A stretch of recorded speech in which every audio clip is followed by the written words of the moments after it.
ఒక ధనవంతునికి ఒక బంగారు అంగడి ఉంది. అది నగరంలోనే అతి పెద్దది. ఆ అంగడిలో ఒక బీరువా ఉంది.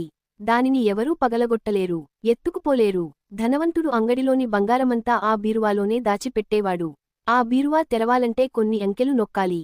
ఆ అంకెలు ధనవంతునికి, అతని దగ్గర ఎంతో నమ్మకంగా పనిచేసే ఒక సేవకునికి తప్ప ఎవరికీ తెలియదు. చాలామంది దొంగలు దొంగతనానికి వచ్చారు గాని ఎవరూ బీరువా తలుపులు తెరవలేపోయారు. ఒక దొంగ కన్ను ఆ బీరువా మీద పడింది. ఎలాగైనా సరే దొంగతనం చేయాలి అనుకున్నాడు.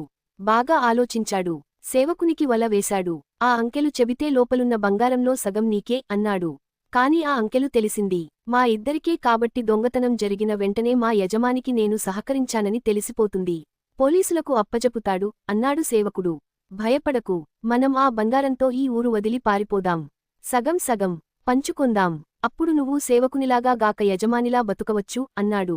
సేవకుడు సరే అన్నాడు. ఆ రోజు చీకటి పడగానే ఇద్దరూ అంగడి లోపలికి పోయారు. సేవకుడు బీరువా తెరిచాడు. బంగరమంతా దొంగ మూట గట్టుకొన్నాడు. బయటకు వచ్చాడు. కారు ఎక్కి తలుపులు మూసేశాడు. అదేంది ఒక్కనివే వెళ్ళిపోతున్నావు, నన్ను తీసుకుపోవా అన్నాడు సేవకుడు కంగారుగా. దొంగ చిరునవ్వు నవ్వి, డబ్బు కోసం నిన్ను ఎంతో నమ్మే నీ యజమానినే మోసం చేశావు. రేపు ఇదే డబ్బు కోసం నన్ను మోసం చేయవని ఎలా నమ్మడం? తెలిసి తెలిసి నీలాంటి నీతిలేని వాడితో చేయి కలపడం, పాముల పుట్టలో వేలు పెట్టడం రెండూ ఒకటే అంటూ అక్కడి నుండి సర్రున దూసుకుపోయాడు.